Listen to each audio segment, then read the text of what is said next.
not about politics. It's about football. This is a simple game. We're going to run the ball, and we're going to pass the ball. You're just going to play football, really. How good of a football player are you? Not just get it and try to spin it. That's all. I just love the game. It really is the best time of the year.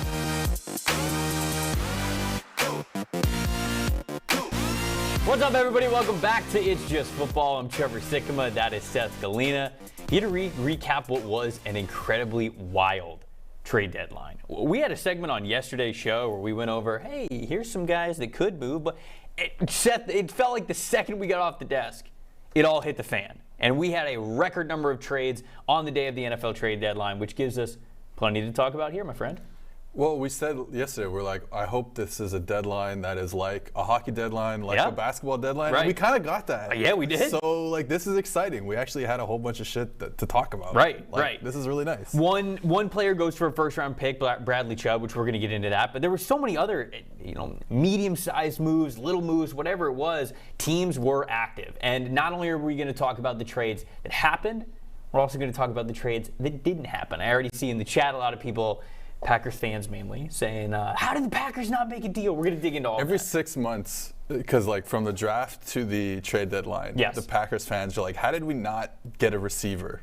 I guess this year was the first year in the draft that they did take a couple receivers, though not in the first round. Right, but they also didn't like the one that they took. A lot of people were like, Christian Watson, like they were mad that was the guy that they picked. Every 6 months, the Packers fans are like, wait, we didn't get a receiver? Whether it's trade deadline, whether it's draft, whether it's free agency, they're like, wait, haven't we been talking about this for 10 years? Right. The NFC North, incredibly active yesterday. The Lions, the Vikings, the Bears, everybody except the Packers, honestly. But there were a lot of other teams in the NFL that were in the sweepstakes for a lot of these players that were available at the deadline. We're going to get to all of that. We're also going to have a counseling session for the 2021 quarterbacks today that just can't seem to get over that mental hump. Whatever it is, it seems like all five of them, those five quarterbacks, Mac Jones, Justin Fields, Trey Lance, Zach Wilson, and Trevor Lawrence, there's something getting in the way. So we're gonna have a counseling session for them. We're gonna try to free them from themselves, empower them to be the quarterbacks that they were drafted to be. We're also going to be joined by Scott Hanson. We did a interview earlier this week. I will say it was not. He's not joining the show live, and it's not. It wasn't after tomorrow's deadline. So some of the things that we're going to talk about maybe a little bit dated, but he's obviously absolutely electric, as everybody knows him from Sunday's NFL Red Zone, so we ask him plenty of things about that. So it's a jam-packed show. It is a fully packed show here today that we're getting to, but I want to start it off, as we always do, by getting Quinn and the production boys into the show. Quinn, how are we feeling today? And do we have how hard's the question of the day? I just need to know. Is it an easy one? Is it a tricky one? How difficult is this? Tyler's laughing as I ask that, so I assume it's going to be incredibly difficult. No, I mean, if you're a CFL fan, specifically a CFL fan from Montreal, this should be a layup. The answer is Johnny Manziel. Specifically,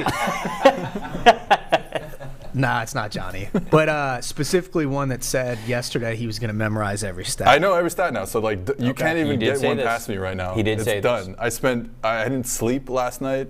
It's over for you guys. So what do we got? You ready? Yep. How many receiving yards did wide receiver Chad Johnson record for the CFL's Montreal Alouettes? Not a lot, man. Are we playing? Okay, so with every single number guess game, we'll play Price is Right rules. Yeah. So it's closest to the number without going over. Let's also remember that the conversion rate. Yes, of course. Yards are worth 1.57. Yeah, that's so just convert it. Is that where the economy is that's right now? That's what the economy is. Okay, I know that goes. That's good that you reminded the people of that. Okay. How long did wait? In Canada, maybe a year. Hold on. In Canada, are we calling him Chad Johnson or is it Chad Ochocinco? Which one is it in Canada? Chad 85. Yeah. So he played 1 year? Maybe not even the full year. Yeah. How many games are in a Canadian football season? Like 18 or 19. 18? Oh, wow. Yeah. A little bit more. They're killing their guys up there. I know. Running backs. Jeez. 18 games and you see the same team 18 games and you're saying that he did not I know you guys can Google this to get it right, but do me a favor, don't Google it until the end of the show. Like, let's get some organic guesses in there right away. So don't Google it. I already see you guys throwing off a lot of answers. Nathan said over 2,000. Nathan said 2,069. That'd be incredible. There's no way you'd only play 1 year if you got 2,000. William said 258. Cole's got 158. Remember, it is Price is Right rules, of course, so I have not seen anybody. AJ said 0. The real guess would have been 1. You want a $1 us here. Yeah. No, from what I remember, this was a long time ago, and I just remember it was a thing in the off season when they brought him, and they must have went to training camp and stuff, and then it just fizzled out. So it Quickly? can't be. Yeah, I don't remember it being a long thing, so. It can't be. It's definitely under 1,000. It has to be under 1,000. Oh Lord. Okay. Yeah, like I don't think it was very good. I'm not thinking even close to 1,000. Yeah. So and again, it's like, did he even play a full season? I don't even know. So it's probably around. It's got to be somewhere in 500, I think. I was gonna guess like 487. Yeah. 487 is my guess. Yeah. Okay. So I'll Not go official. 480. I'll go 488. Dude, wow. All right. No, so it's like I'll go. No, I got I'll go boxed 5. in. No, I'll go 5. No, I got boxed in. It's fine. No, that's what I get. No, I want to do the 85. Look, I'll never forget ever again. I will never send out the first number ever again because you did this. Well, but welcome to Price is Right. This is how it works. This is absolutely how it works. Alex guessed -7, which means he's going to get outbid by whoever guessed 0. Yeah. AJ already got him with 0 because he's already closer. So that's going to be tough if it's like 1 yard, and he could have just guessed 1. Guesses are obviously all over the place. Someone closed Trevor's laptop. I'm not cheating. He's cheating. I can see it. I'm not cheating. Look, It's the show. It's you. No, that's I Chad have the Johnson. show up. That says. Wait, is that Chad Johnson? Yeah, that's Chad Johnson. I think that is Chad Johnson. All right, so that's the question of the day. How many? I like that. That was a good question, Quinn. How many receiving yards did? What is it? Montreal Alouettes? Yeah. Is that what it did? Chad Johnson or Ocho Cinco, depending on what you want to reference him as. How many yards did he have as a member of the Montreal Alouettes? Did you guys know that the boss man of all boss men, Mr. Chris Collinsworth, yes. was going to play for the Montreal Alouettes? Oh yeah, and then he. Was it the contract bonus? I think it was like what I remember was like he got to the airport in Montreal and saw all the French and said, "I can't be here anymore." Oh. So yeah. I think you are right. I think that is what it was. Yeah. So yeah. I remember hearing that story, but I can't remember the exact details. Right. Well, let me derail this whole thing for a second. Yeah. No, the CFL in like the 70s, 80s, or 90s, maybe the early 90s, had some money to spend. So there's the Johnny Rogers, Rocket Ismail, Chris, were all guys that they spent a lot of money on to try and bring to the CFL because the NFL was not paying guys a lot of money at that time. Well, I'm sure that's why it was entertaining it, right? Right. So they had money at some point, and now it's a different story. What day is it? Is it Wednesday? It's Wednesday. Chris might be in the building. I don't know if he is or not. But we can get him down. If he is, you can get him down here and his time at the Montreal airport. Right. Did you have more receiving yards than Chad Johnson or not? Oh yeah, it's just at the Montreal airport, and then he was done. No, we got to get the answer from the source. So okay, that was a pretty good question of the day. I'm about that. I'm gonna be thinking about that all show. You guys think about it as well. But Seth, it is time to dive into what was an unbelievable trade deadline that happened yesterday. So many different moves, big and small, but honestly, a lot of them were big. It wasn't just a lot of tiny moves that we get to talk about. There were some big league-changing, I will say, moves for some of these contenders especially who think that they got a lot better. Of course, it shapes the draft as well with all the draft picks that were moved from yesterday. Let's start with TJ Hockenson. We're going to grade each of these moves, and I want to start with the TJ Hockenson deal. Hockenson goes from the Detroit Lions to the Minnesota Vikings. A rare interdivision trade, although Kwesi Adofo-Mensah, the general manager in Minnesota, has shown that he is not afraid of making deals in the division. We already saw that for the draft. That's how the Lions ended up with Jameson Williams. This trade here for Hockenson, though, and I think this is where people were very confused about how this trade went down. Hockenson goes to Minnesota, but Minnesota also gets a 4th-round pick in 2023 and a 4th-round pick in 2024, and Detroit then got a 2nd-round pick this upcoming year in 2023 and a 3rd-round pick in 2024. So it wasn't even really a player for draft picks. It was a player for pick swaps, and they jumped a decent amount on day 2 of the draft. Sometimes it was a jump from day 3 to day 2, but Overall, Seth, what was your grade for this one for Minnesota, who is receiving Hockenson in this deal? I gave him a B+. I mean, this is a really good deal. Again, you didn't give up much for him. I think this is a really good player who is going to play with, the best quarterback that he'll have played with now, with Kirk Cousins, right? And we can say whatever we want about Kirk Cousins. He's clearly better than Jared Goff and whoever else Detroit has started in Hockenson's time there. So to me, this is a kind of a no-brainer for the Vikings. And we talked about it yesterday. I think we both gave them tight ends. We both gave them receiving talent on the show yesterday. I gave them Judy. I gave them Albert O. So it's right. And we looked at the stats and we said, like, they cannot get anything out of their tight ends this year. Irv Smith injured now. No-brainer.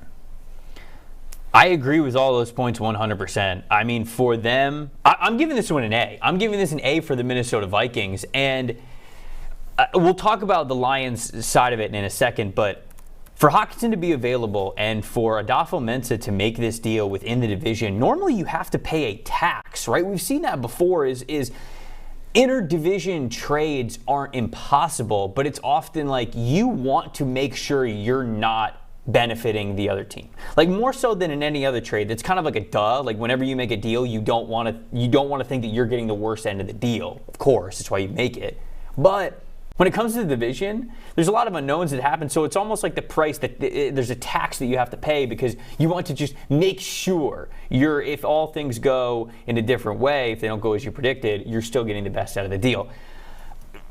I can't see this going poorly for the Vikings.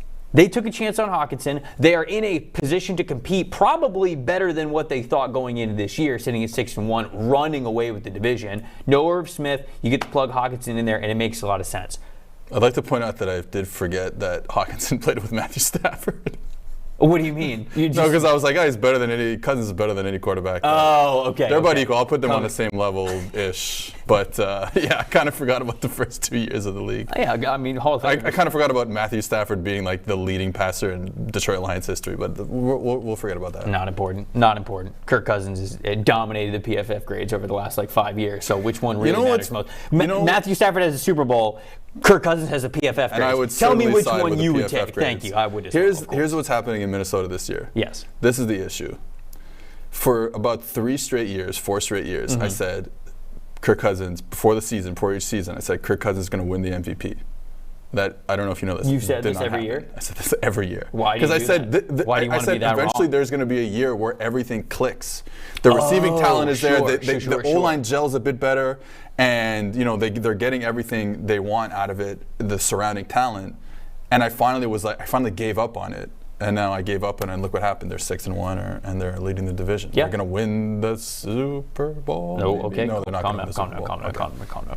On the Lions side of things, they obviously get some draft picks back, but again, they're giving up some. It was more of a pick swap. They simply got better draft picks, not more draft picks, which I think really weirded people out a little bit there because they weren't getting a player back, so it was literally just a couple of upgraded spots in the draft order. A lot of people are freaking out about this. A lot of people are thinking like it's an F for the Lions. But Seth, what matters most is, to me, I think they started negotiations with TJ Hockenson, and Hockenson wanted top 5 tight end money, maybe even number 1 tight end money. Right now, I think Darren Waller has the most average per year at $17 million for a tight end in the NFL. Right behind him is George Kittle. Right behind him is Travis Kelce, and those guys are at 15 and at $14.3 million. If you're telling me Hockenson wants even 15, 16 million, are you paying that? Hockenson's a good tight end, but he's not the tight end that was worth number 8 overall when he went in the draft. And that kind of money he's certainly not worth, especially for where the Lions currently are. So if the Lions were not going to even entertain what TJ Hockenson wanted as an offer, you trade him. Now, one could have said you could have kept him on the team, let him walk, and gotten a 3rd-round comp pick if he ends up getting that much money. But still, they make the deal. They jump up a little bit in the order. They don't get a 3rd-round pick. They instead increase their 3rd-round pick to a 2nd-round pick. I get it for the Lions. I still don't think it was the greatest deal, but another aspect of this is I think people outside of the NFL like TJ Hockenson more than people inside the NFL do. I don't think that Hockenson had as much trade value as people believe. So do I think that the Lions could have gotten more out of this? Yeah, I ultimately do. But I don't think this was an F for the Lions the way a lot of people are looking at it. Yeah, I agree with you. I think it just sucks that you got to rebuild again. You're like kind of in this process of sure, you're getting rid of. He's a good player. Like I agree with you. When we looked at his grades, it's not like he's the best tight end that's ever lived, but like he's a good player. He's a useful player for them. And you just kind of back to the drawing board again. And you're like, okay, well maybe this is the year that they're not going to finish with a great record. Maybe this is the year you take a quarterback to replace Jared Goff, and then you start with at least some receiving talent, which they kind of have with St. Brown, and then eventually we'll see Jameson Williams and Hawk, in theory. So like it's just like I think it's just annoying probably for Lions fans. I feel for Lions fans. Here's another. I think that's what hurts. Trading another good player. I think what hurts the most about this trade, and the people who are kind of freaking out the most about it, are maybe fans of the Lions who were like, all right, we had hope going into the year. We looked at this offense and we thought, and Hockenson was often named as a piece that would be a difference maker. They have underwhelmed this year. Now they have traded Hockenson. Now you're sitting here going, okay, are we on like a full rebuild again? Like what's going on here? But it is kind of the timeline. And look, as much as it kind of stinks, I think people are freaking out about this more because the Lions as a whole have disappointed, not necessarily because of what they got back for Hockenson, given the fact that I think I'm looking at everybody in the chat, and like everybody in the chat is saying like Hockenson's a good tight end. He ain't worth 15 to 18 million. No, that's for sure. Right, and I don't think the Lions think that either. So they're moving on from him because they don't want to pay him. Maybe Minnesota does. They move up from the third round to the second round. I don't hate it. I didn't hate it. But I did love it for the Vikings. No, it's great for the Vikings. Very cheap for the Vikings. Even if it's a rental, right? Even if it's a rental for this year and you're making a move, if you let him leave, you get a comp pick. Yeah, and this is the funny thing. It's like we compare the trade deadlines to the other sports where you don't get these potential comp picks back on rental players, which you do in the NFL. So there is really more of an incentive to go out and get these rental players, which we know I'm not saying they always work, and probably if you did a study on it, they probably wouldn't work most of the time. However, not a bad decision by the Vikings, especially if they have the chance to get a player back. Whoa. Is this real? Dan Snyder has hired Bank of America Securities to help him sell the Washington Commanders? Wow. Well, that was bound to happen. Wow. Did I read that correctly, or did I get absolutely? No, I don't think I got. Yeah. Dan Snyder hires Bank of America to sell Washington Commanders. Are you gonna buy them? Yeah, you want to buy them? How much money you got? Quinn, what do you got? What do you got in there? You everyone in the studio. Do you split it up? What do you guys got? We can get to like 26. I think what we do is we start a GoFundMe, and then everybody in the chat. Yeah, could It's Just Football collectively own the Washington Commanders, and then maybe like the chat champ every week decides who the quarterback's going to be? Like, it's just like they get to decide who's going to start? No, not that they decide. The champ is the quarterback. Oh, gets to play quarterback. Yeah. Well, no, I was going to say whoever donates the most gets to be chat champ, because that's how we're going to get there the quickest. You know what I mean?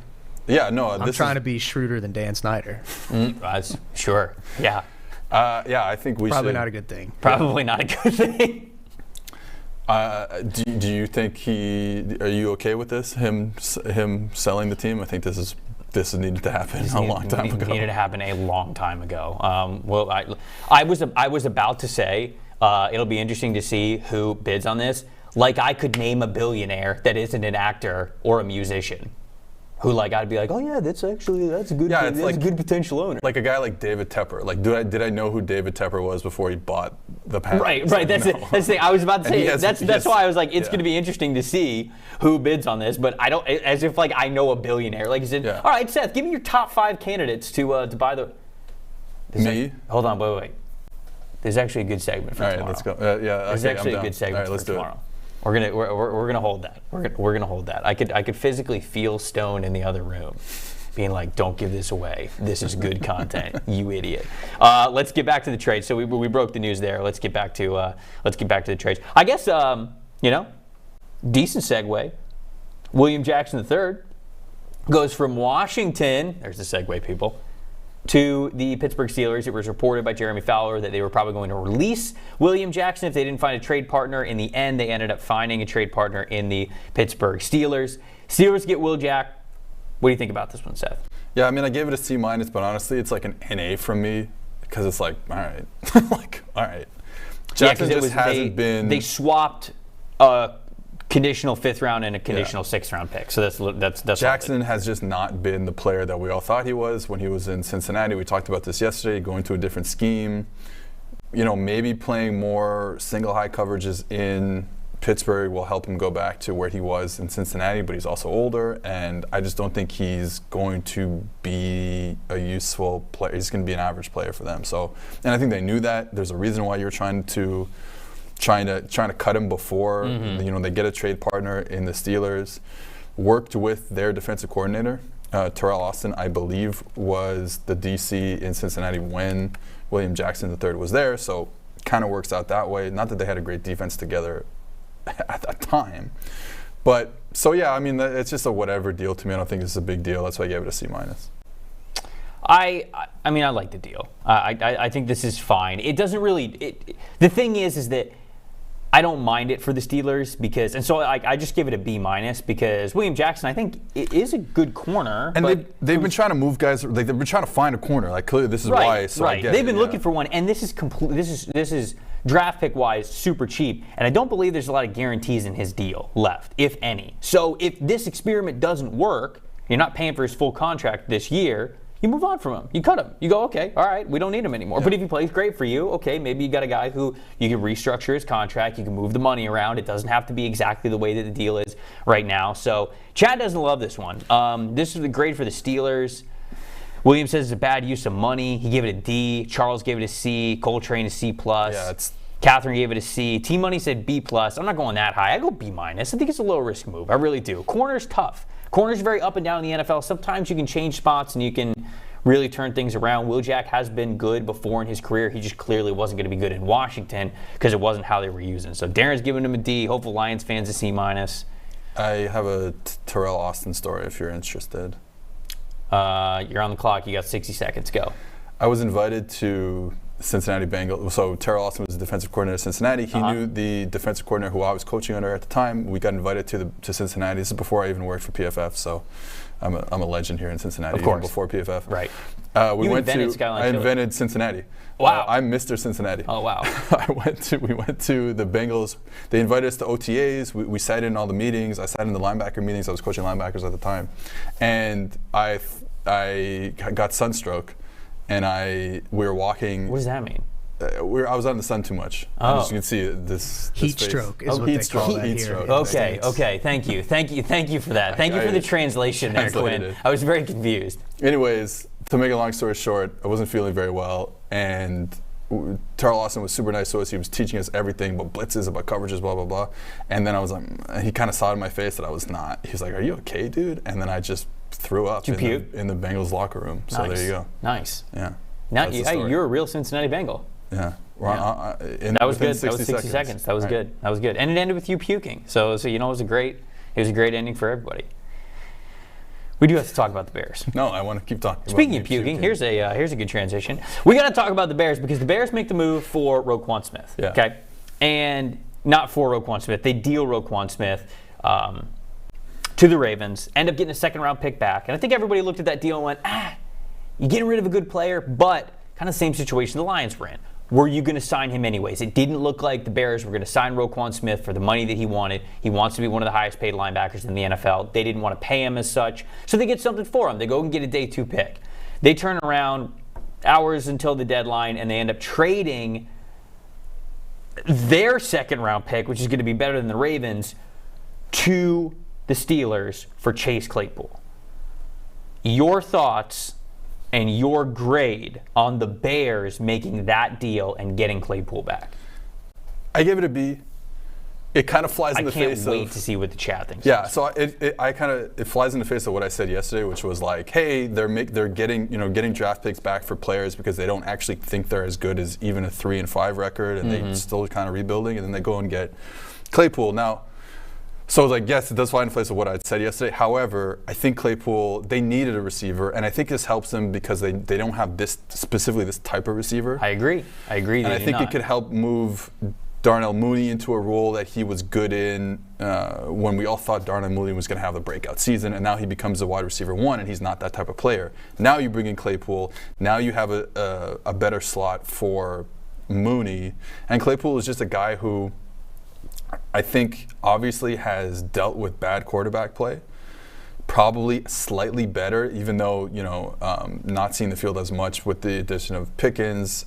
Deontay Johnson has become a really good wide receiver. So I think there's probably some greener grass ahead for Claypool. Yeah. And the main thing, I think, is just giving Justin Fields a target that can go up and get balls, and it just allows you to see more about Justin Fields, which is really this whole season, right?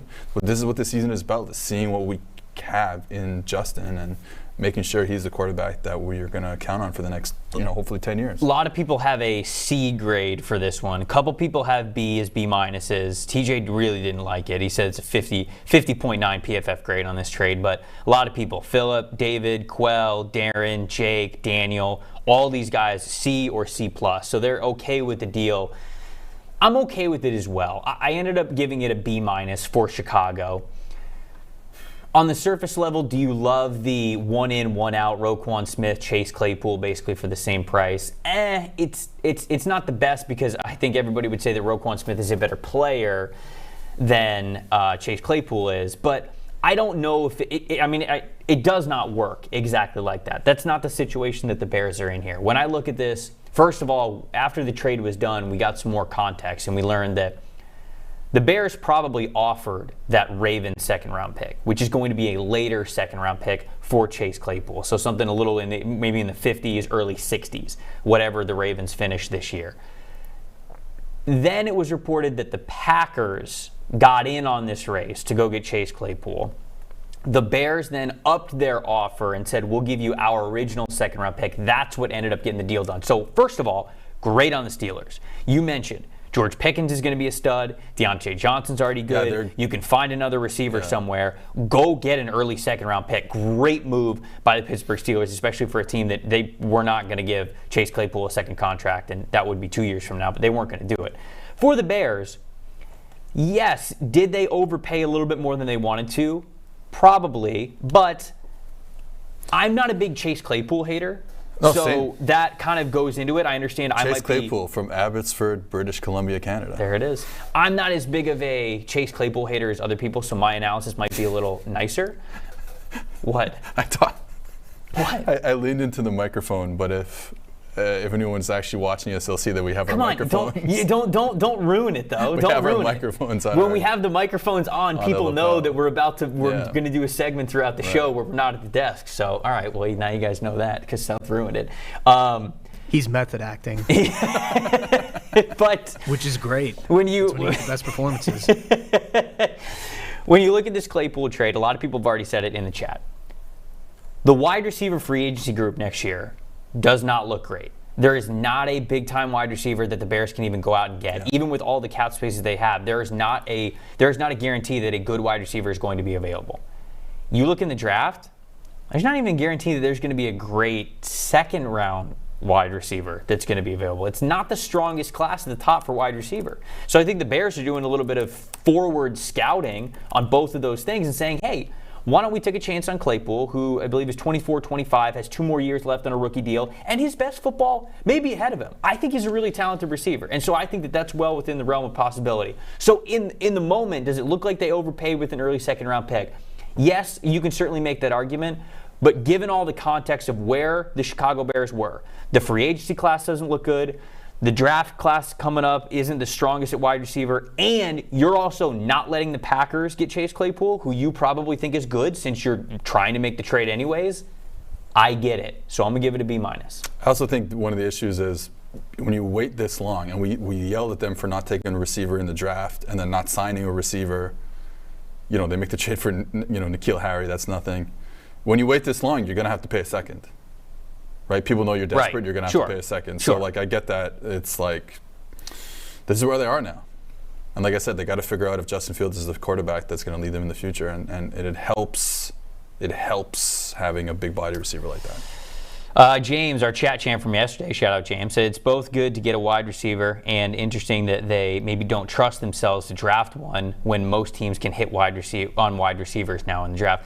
I mean, I think it's less about trust, and it's honestly more of maybe doing some future scouting, looking at what's going to be available in free agency in the draft. William said it's an A for the Steelers. Alex, A- for the Steelers. C- for the Bears. Don't like the fit for Fields because they could have done better with the pick. Again, I don't know. I don't know if that would be the case. We don't really have the luxury of just saying, oh, you could have got a better receiver with that pick.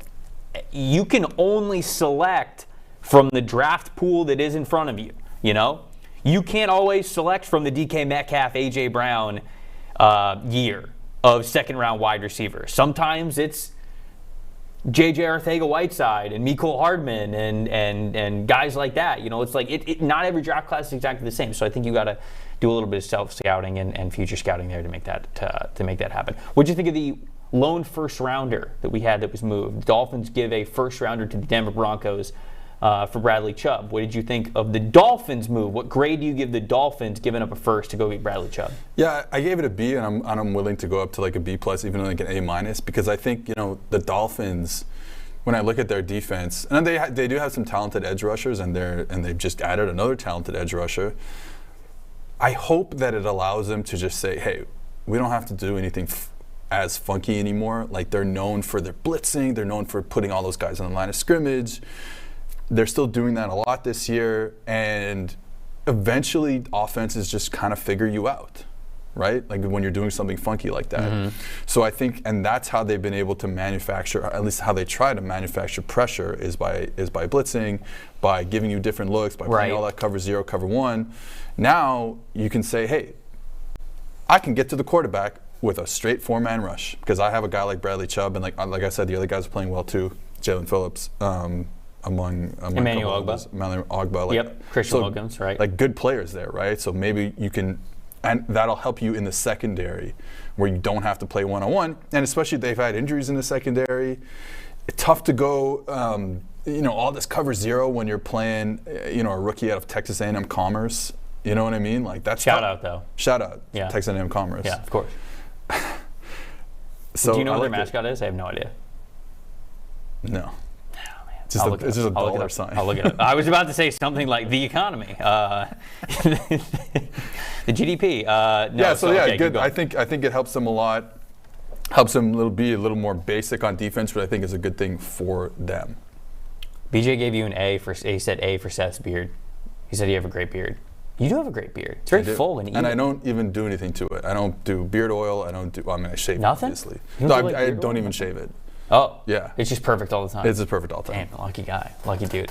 People in the chat for the Bradley Chubb trade, Dolphins side of the trade, David gave it an A-, Cole gave it a C, T-Money gave it a B, Quell says A, Frazier says A- for the Broncos, B for the Dolphins, Alex says B, Nico says overpaid, Cole says overpaid too, now they got to pay him. I think that certainly goes into it. I give this deal a B, and something that I looked at with this deal is the Dolphins, it's a lot of what you talked about there. Dolphins are getting better up front to allow them to only have to rush with 4. And I think the Dolphins are looking at what the Buffalo Bills are doing and how the Buffalo Bills have a blueprint, it feels like, for some of the best offenses in the NFL. When you can get home with 4, you can do so many different things in coverages, playing 1 high, playing 2 high, playing different kinds of coverage combinations where you can really put a big stress on even the best quarterbacks, the Josh Allens, the Patrick Mahomes, the Lamar Jacksons, the Joe Burrows, all of those guys. You could put a lot of pressure on them because of the resources you can allocate in coverage.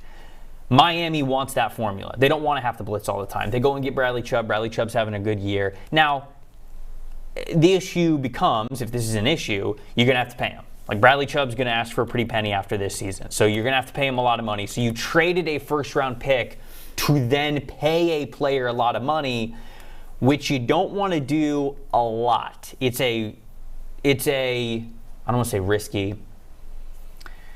I guess I will say risky. It's a risky team building move when you do that often. You can only do this so many times. But this is a swing where it does make sense. It is a high valuable player who you don't mind paying, who you think is going to have a big time return on investment for you. And when you look at the Broncos, it was great because they've already got Randy Gregory, who they paid, so a lot of money on Randy Gregory.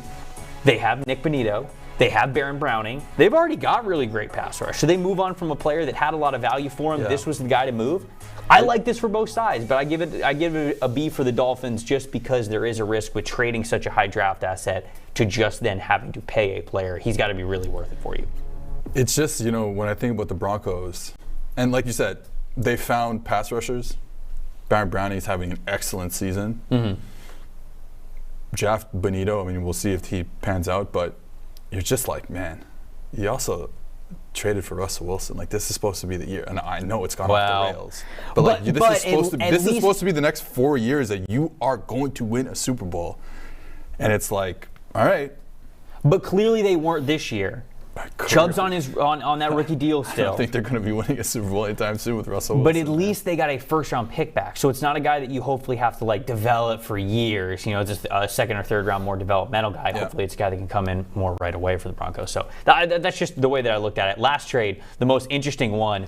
If you had Calvin Ridley getting dealt instead of Jerry Jeudy, instead of Brandon Cooks, instead of KJ Hamler, instead of Elijah Moore, good on you for filling out that bingo space on your bingo card. But a deal that I did not think was going to happen. Calvin Ridley gets traded from the Atlanta Falcons to the Jacksonville Jaguars. Jacksonville obviously gets Calvin Ridley. Atlanta got a conditional 2023 fifth-round pick, and then a 2024 pick, which can be anything they want it to be. It can be where everything's made up and the picks don't matter.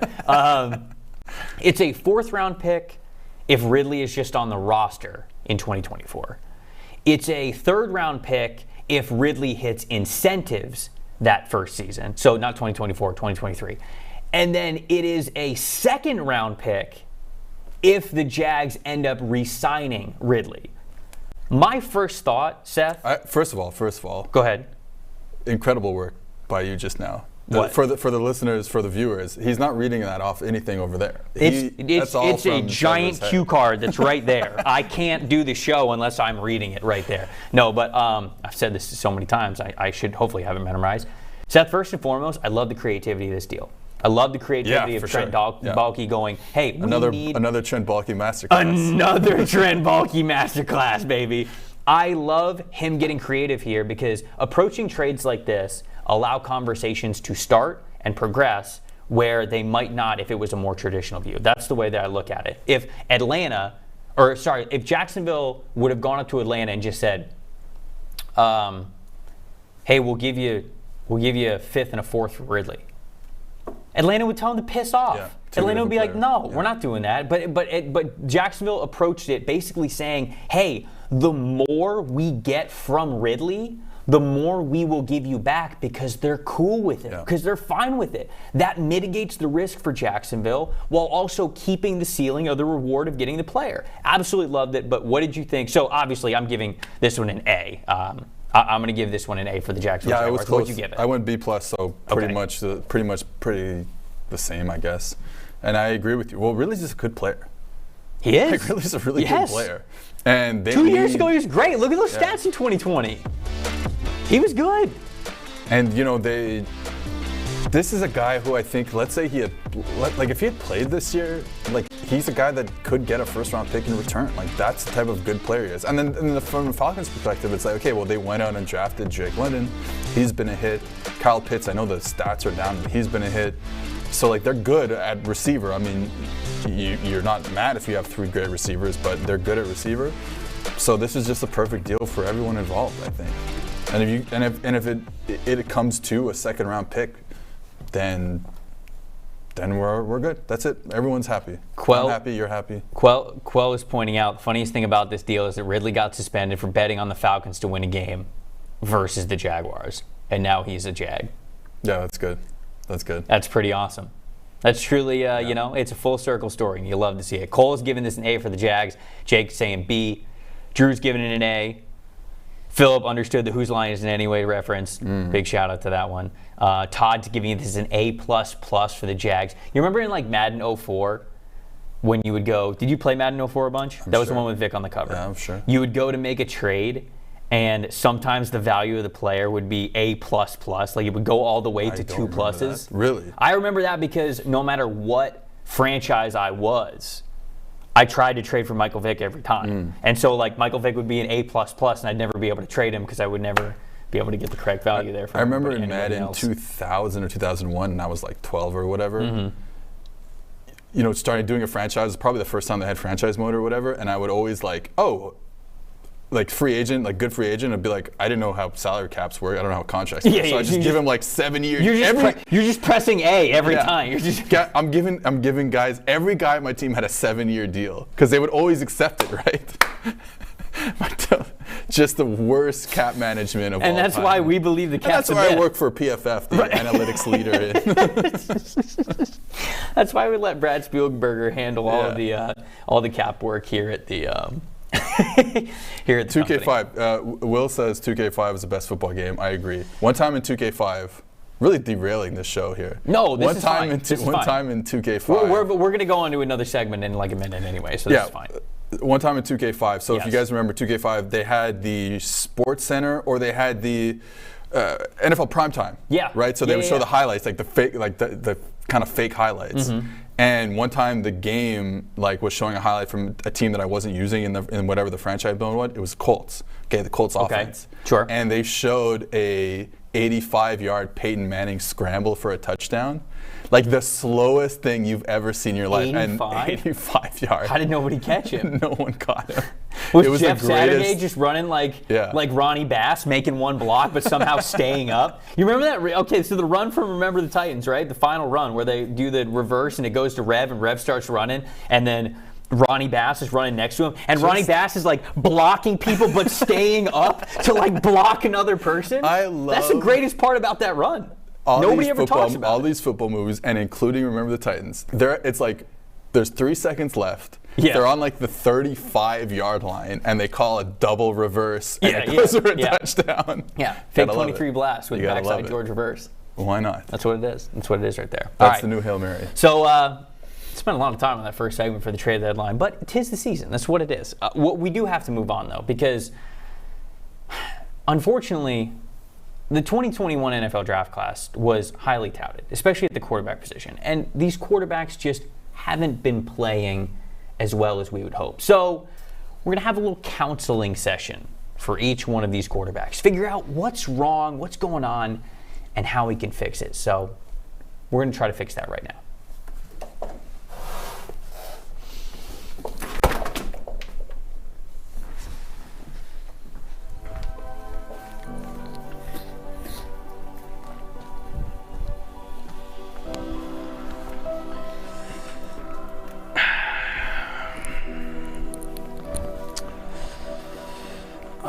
Let's see. Who's up first? Mac is my first. Well, that must be him. Yep, come in. Hey, Mac. How y'all doing? It's good to see you. This is what people from Jacksonville sound like, I think. Oh, okay. Well, didn't expect that accent, but what brings you in today, Mac? Well, you don't have to talk with that accent the whole time. I'm going to. Okay. Well, I've my second year in the NFL, and I've been just a little jittery in the pocket, I feel. We can all see it. It's affecting my game a bit. Stating the obvious, okay. And so, making me anxious, making me stressed, and I just don't know what to do, and that's why I'm here, dog. Did you just call me dog? Dog. Okay, I'm gonna D-A-W-K. Make sure that right D-A-W-K. Well, Mac, my first question is, did you feel this way at Alabama? When you were at Alabama, did you have the jitters? Were you afraid to step up in the pocket? Were you always throwing off of your back foot? When you think about that, did you have those feelings at Alabama? Well, no, I had a great O-line at Alabama. So I could just see the field, no stress, throw to my 4-2 wide receivers, and then we won a national championship. Always. What do you think I should do, dog? Shifting blame. You know what, Mac? The NFL is not for everybody. Some people, are good college quarterbacks. And so I'm gonna, you know what I'm gonna do? I'm gonna prescribe that you go back to school. Go back to school? I'm going to give you a couple extra years of eligibility, and you can go play under Nick Saban. You can get that confidence back. You can play with those 4-2 wide receivers again. And maybe you can make the jump to the NFL in a couple of years when you're ready. Sound good?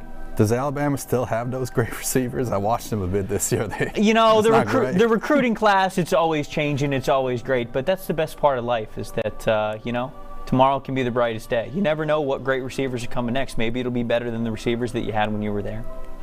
Thank you, Dal. All right. I'd love to just not throw off my back foot anymore. We would love to see it, Mac. So thank you for coming in. Thank you.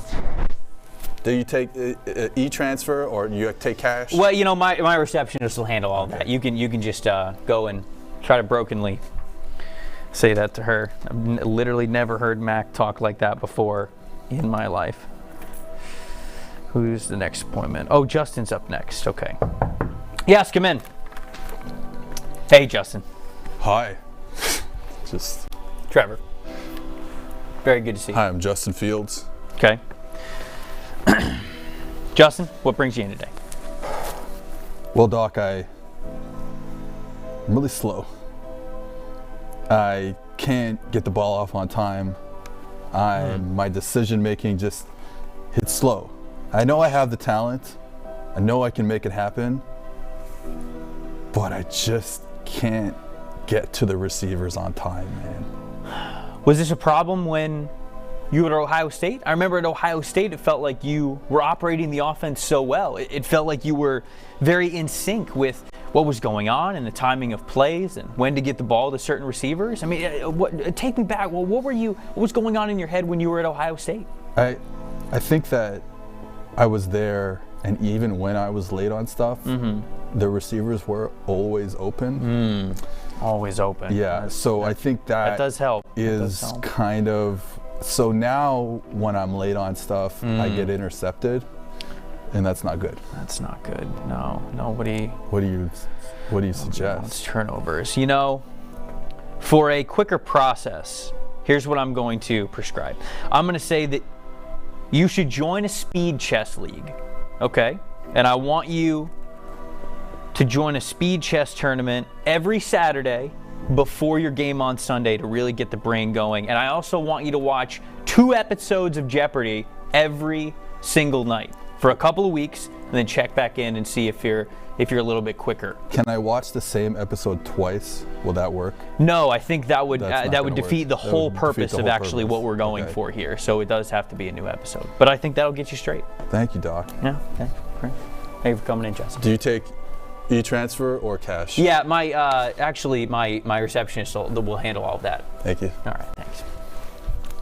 Maybe we should have a sign outside so I can stop asking me that question. Let's see. Yep, come in. Trey, your issues are you're physically not healthy, not mentally unhealthy. Yeah, okay. He'll be good. He'll be good to go. He'll be fine. All right, we got two more for the day before we get out of here. Yep, come in. Oh, Zach. Good to see you again. Good to see you. Yeah. Zach, what's going on this time? I thought we had turned a corner. It seemed like things were going to be great when you kind of were able to come back in the game. You weren't throwing turnovers nearly as much. You had 3 weeks where you didn't throw any turnovers. What happened? Well, I'm having a little bit of trouble. Yes. So clearly. You see, when I was at BYU, I was going outside the pocket, outside of structure, killing people, killing the Louisiana Techs of the world, killing the FCS competition. Not actually of killing, the world. right? No, actually killing. Okay. Now I'm in the NFL, and I can get out of the pocket. But once I get out of the pocket, it's a bit of a struggle. Okay. All right. Scared to be great. I completed my first 2 passes from outside of structure just last week. It's progress. It's progress. I have as many interceptions as I do completions from outside the pocket. Oh. So that's unplayably bad. I just don't know, how do I get back to those levels? Have you ever been asked to get out of your comfort zone? Like, think about your time at BYU. You know, the structure that you had there. Have you ever gotten yourself out of your comfort zone? You ever push yourself a little bit? Well, I mean, the offensive line was really good, and I don't think I went on any mission, so I never really left the country. Oh, it's true. I didn't go spread the gospel. All right. So I've just been in my comfort zone the whole time. You know, okay. What I think would be great for you, Zach, you know, I've heard that the NFL is trying to start some leagues, some football stuff over in Europe. What I want you to do is I want you to volunteer as an ambassador for the NFL. Go be a quarterback on a new franchise in Munich, Germany for 4 years. I want you to put yourself in an uncomfortable spot in a totally new country for 4 years and then come back after 4 years. You'll be perfectly comfortable outside of structure, and you'll be the savior of the Jets drafted. Wow, thank you, Doc. Yeah. When do we talk about my mom? No, we'll do that. That's a different time. That'll be a different meeting. We'll get that on the books for next time. Okay. So we'll handle that one. We don't have. We'll run out of time today. Honestly, that's probably too much to get to in one session. All right, last one here. Oh, Trevor. Yeah, come in. Hey, Trevor. Hi, I'm Trevor Lawrence. Yeah, I did just say that. Okay, no handshake. That's interesting. Trevor, what brings you in today? Well, I just can't finish. Like, I do everything right, and then I just can't finish. Interesting. So I don't know what's going on there. When you say that you do everything right, walk me through it. What do you mean? Well, like, I can, you know, point out the protections. I can check the protections. I have hyper efficient movements in the pocket. I can see the field really well. Then when I let go of the football, the other team always catches it. So that's kind of a problem, you know?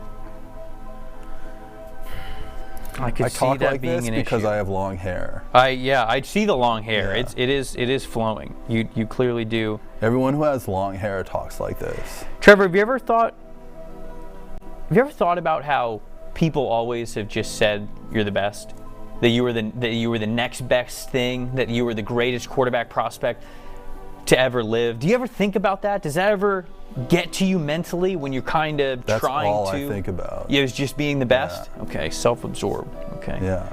Okay. That's, yeah. What do you suggest, Doc? What's crazy that I say Doc like Mac Jones? Yeah. Now you're blending this over into Forrest Gump a little bit, which is a little it's a little off-putting. You know what? I'm going to go with 3 motivational podcasts a week. That's what I'm prescribing to you. You need to get that confidence. You need to believe that you're the quarterback that everybody says that you are. And then when you go out, you have the talent to do it. It's just about going out, putting yourself in that position mentally, and going to be the quarterback you were born to be. What podcast? You're talking like PFF NFL podcast? Yes. PFF Forecast? Great motivators. PFF Fantasy Football? Great motivators. All available on your look. No. That is a great plug. Yeah. You basically named all the podcasts other than mine, which I understand the slight there, so that makes sense. But all those podcasts would be great. And then, just try and find a favorite, trying to find one you stick with. I'm sure you'll be great. Well, thank you. Thanks, Trevor. I heard you lost the accent on that last one, but yeah. Well.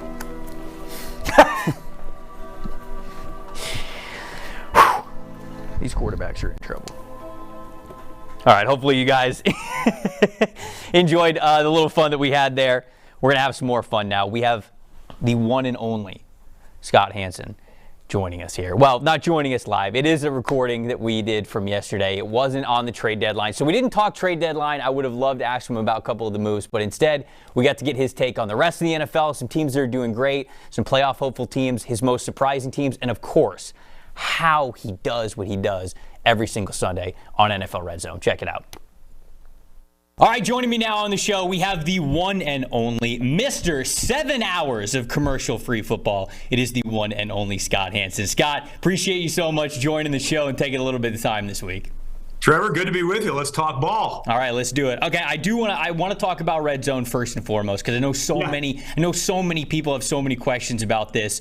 I saw this on your Twitter earlier in the season. 13 years ago, you debuted the show, and your words were, you hope it changes the way people watch the game forever.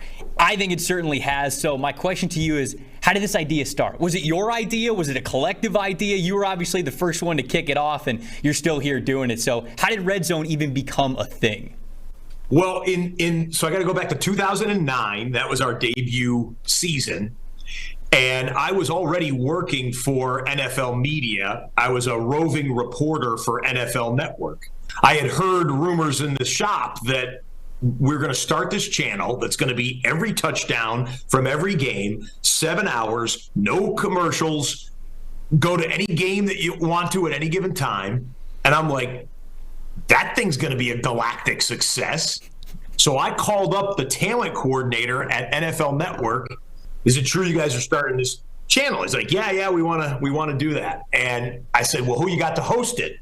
He said, well, we're looking at a few different people. I said, is my name on the list? And he goes, yeah, your name is on the list. And come to find out that I think I was the guy that they had kind of targeted and wanted to do it. But they, of course, wanted to make me think I was one of, many or whatever. And I was one of several that auditioned for it.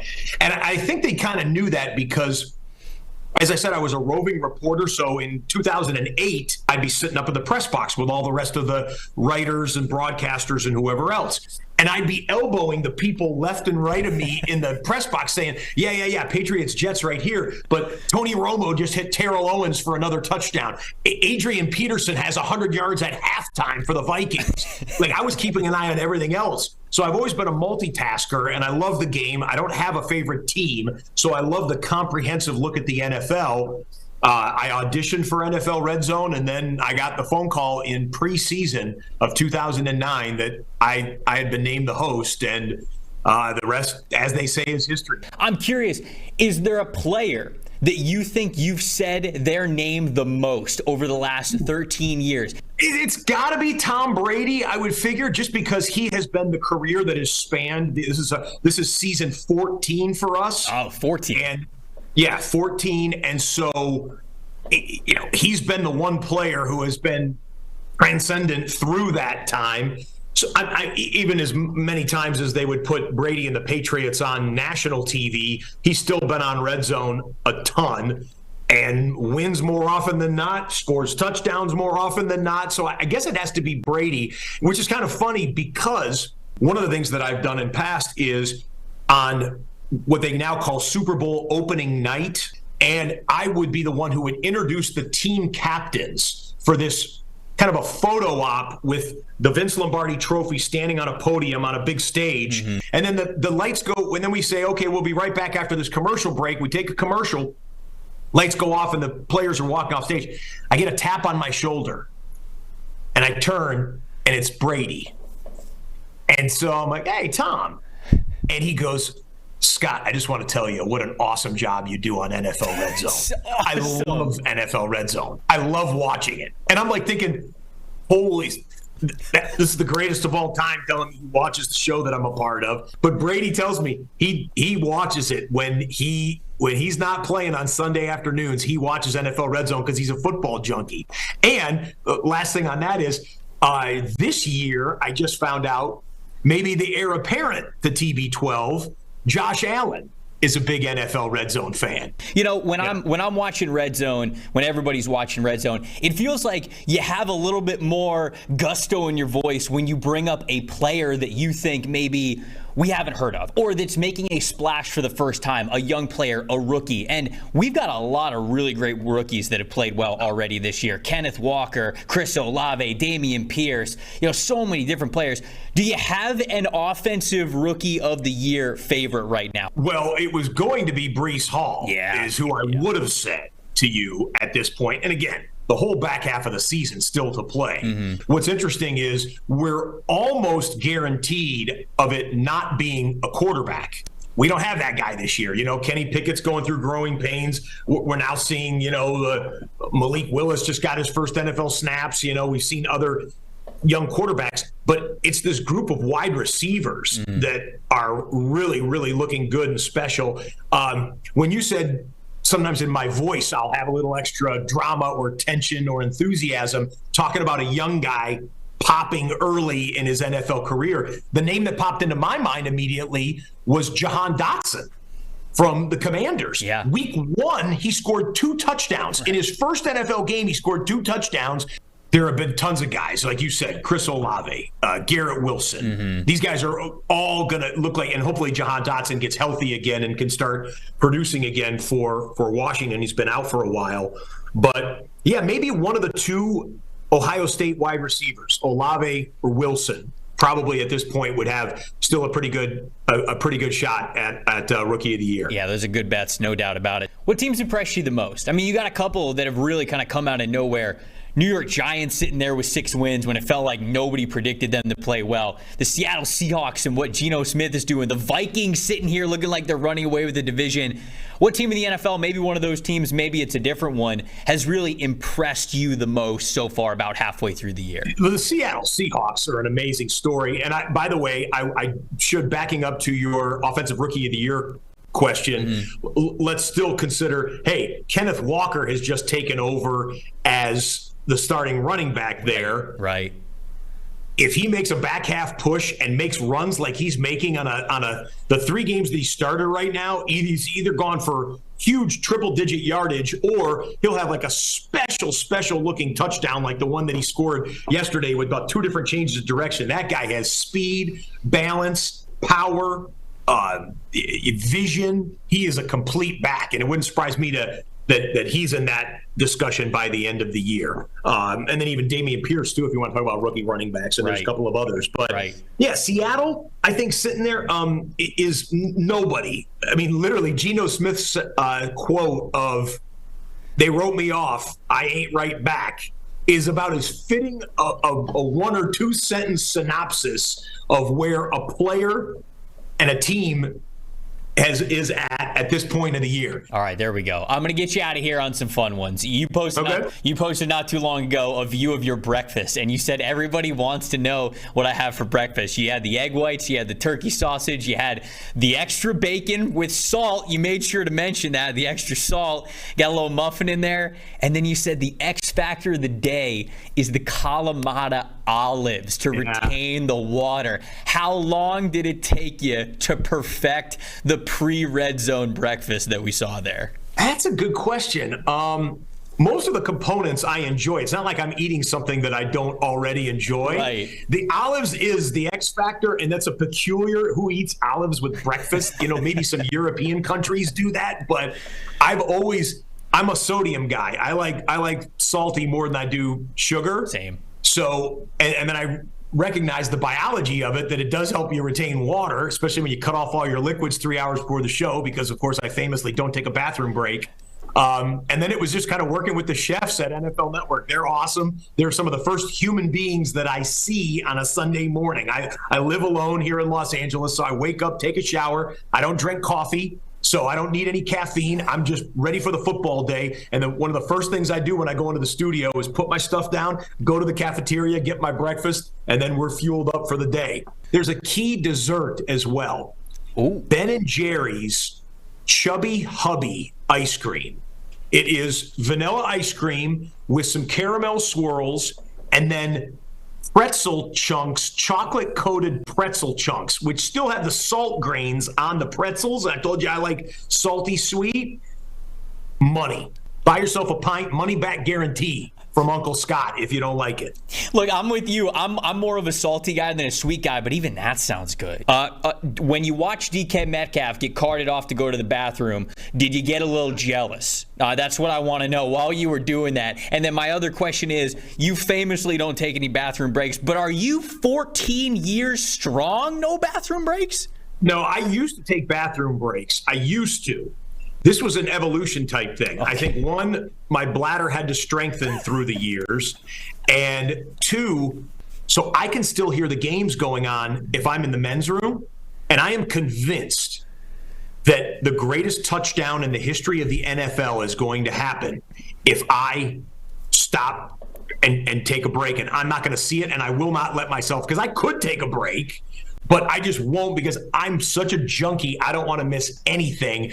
And so I get in my position and I stand there. And so I'm like, the last eight or 9 years, one bathroom break. And that's a long story I won't get into, but I was playing hurt one day. I had an injury, a rib injury, and it affected my biology in such a way that I was like, I got to go. And when I told my producer, hey, I got to go to the bathroom, I heard the whole control room in my ear go, oh, like they couldn't believe that I was tapping out to go to the bathroom. So, yeah. He's breaking the streak. He tried to Justin Herbert it up, play through the rib injury, but there's only so much. I would have, if we had a doctor on hand, I would have told him, numb me up, stick me up. I can push through, but well, you're an Iron Man in our book, Scott. We appreciate you so much, not just for joining the show here, but everything that you do on Sundays to make our football watching experience a lot better. So, Scott Hanson, thank you so much for joining the show, my friend. It was great having you on. Trevor, great being on with you, and keep up the great work. Scott, an absolute legend, just a true GOAT. No, I just put in the chat, but like the olive thing, I pee a lot. I'm peeing right now. I did not need to know that. But nobody needed to know that. All my friends know that. Nobody, literally nobody. Seth, I pee a lot. But I didn't know the olive trick. That's a good one. Any kind of like heavy salt stuff will retain the water. So next time. So I thought it was the opposite. I thought. No, it retains water. That's why you get bloated when you eat super salty stuff, because you retain the water, so you get bloated. Wow, thank you. Hey, you're welcome. You're still in your therapist mode. I like that. It's good. I'm always in therapist mode. All right, let's get the people out of here with a lock of the week. When you look at this upcoming slate of games, week 9 in the NFL, what's a player prop, an over-under, something that you see in the betting world that you like this week? Well, I don't know if you guys normally do just teams, but I went. We normally do teams, but like we're trying to make money out here. Yeah, we're trying to make money. Yeah, you're trying to get people ahead of the curve. So what are you doing? So I went with a player prop, which I'm excited about. Davis Mills this Thursday night. Over 1.5 rushing yards, because I think that the Eagles are going to get after him, and I think all it takes is one scramble, right? Sacks don't count. We know that sacks don't count against rushing yards. It takes. Are you sure? I'm sure. In the NCAA that they do, but not the NFL. Yeah, that's why. Okay, all right. So you take 1.5. All it takes is one scramble, and he's got it basically. So I'm into Davis Mills over 1.5 rushing yards. Okay. Honestly, just in general, quarterbacks over their rushing yards attempt is a good bet. Now that you're in the great land of America, Seth, you can see what we're seeing on the screen in the palm of your hand. That is the PFF app. If you have an Apple device, you can go down and to the App Store. Search PFF, Pro Football Focus. You can download the app right there. You can see all of the fantastic values that we have. Did he give you an A for this one? Gave you an A for the over 1.5. It's good. It's a good bet there. PFF Green Line. It knows what it's talking about. It knows what it's talking about. I don't know if PFF Green Line agrees with this one, but the disrespect for the Seattle Seahawks remains. And I'm going to continue to capitalize on it. Seahawks are getting 2 in this game, and that is an F on PFF Green Line. It's ridiculous. I'm here to tell you, the Seahawks are winning this game. They're winning the game. Easily. No. It's in Arizona. Arizona stinks. Yeah, that's weird. Seahawks don't stink. Why are they getting 2 points in Arizona? Maybe it's in Arizona. I don't know. What do we not know? What's going on? What's going on with PFF Green Line? So yeah, I'm going with Seahawks there. I think a lot of books are disrespecting the Seahawks, to be honest. I mean, obviously the Cardinals are favored there. I know that they're at home, but the Seahawks are a better team, so we're getting people some money. Woo! This is a long one. This is a long show, but we figured it was going to be. Had a lot to get to. Had a lot of reactions that we were getting to from the trade deadline. Thank you to everybody who has been watching the show, getting involved in the chat, giving us our grades. Quinn, do we have a answer for the question of the day? Actually, let's throw up the question of the day again so people can get their final answers out there. We can fire off some final answers. How many receiving yards did Chad Johnson record for the CFL's Montreal Alouettes? Can I give you a Did you look tip it up? here? Can I give you a tip here? Again, I'm going off the rails here. Okay, sure. If you're from Montreal, you pronounce it like M-U, so like Montreal. But I'm not. No, but we're friends. But I'm not. I'm not from there. All right. What if from the what if you guys are saying it wrong? What if I say like Tampa Bay? Like that's the equivalent. Well, no, it's not the equivalent. That's the equivalent. No, it's not, because Montreal is spelled M-O-N at the beginning. What if I pronounce my A's differently? Then you're wrong. Tampa Bay. Then you're whatever the hell you were in Mac Jones' character 10 minutes ago. Tell him to say against. Can you say against? No, I won't do that. I won't do that. Okay, I have a. Do you say against? I say against. Against. Against. Oh, so you pronounce that one literally. I speak the Queen's English. Okay. He snapped. Seth snapped, folks. We finally got it. We did it. I'm gonna guess 487. Yeah, I'm going 585. Okay. Final guesses in the chat. Yeah, we got a handful of guesses in there. Quinn, give us the answer, my friend. You guys are both way high. Okay. 151. Yeah. Like I said, that thing fizzled out so quickly. 4 games. So he was technically on the team for the full season, but he played 4 games, 7 catches, 151 yards, 1 touchdown. Wow. If I only knew he played 4 games, maybe it would have helped the bet there. That derailed it. I was on a hot streak for question of the day. So that kind of derailed it for me. That's a big L. Was anybody close? Catherine guessed 163. That's pretty close. She's our chat champ. Oh, Catherine's the chat champ? She's our chat champ. Let's go. Your guys' logic was sound. That is. It's true. No, like I said, it's just like it was such a big deal. Like this does happen in the CFL. Ricky Williams came. I think Ricky Williams played a whole season. Johnny Manziel came. Who did Johnny Manziel play for? The Montreal Alouettes. Oh, okay. I literally did not know that he played for the Alouettes. Yeah, and Chad came, and some other guys have come. Oh, but okay, all right. Zach Collaros, UC legend. Don't know who that. Is that a Cincy legend? Is that what you said? Yeah. Okay. I think he won a Grey Cup. Of course. Okay. Yeah, he's like a beastie CFL quarterback. Yeah. Big shout out to Catherine Greenway, who is our chat champ. Catherine is in the chat all the time on the show, so this chat champ crowning here isn't just for today, but every day that you've been in the show. Catherine, thank you so much for watching, and of course, a lot of responsibility, Catherine, because tomorrow it's Thursday. This means it's trivia day. It's trivia day, baby. We're getting back at it. The competition juices are flowing. We're not going to tie. No, we're not winning. going to tie. We're winning. We're going to win. You guys are going to lose, or potentially the opposite.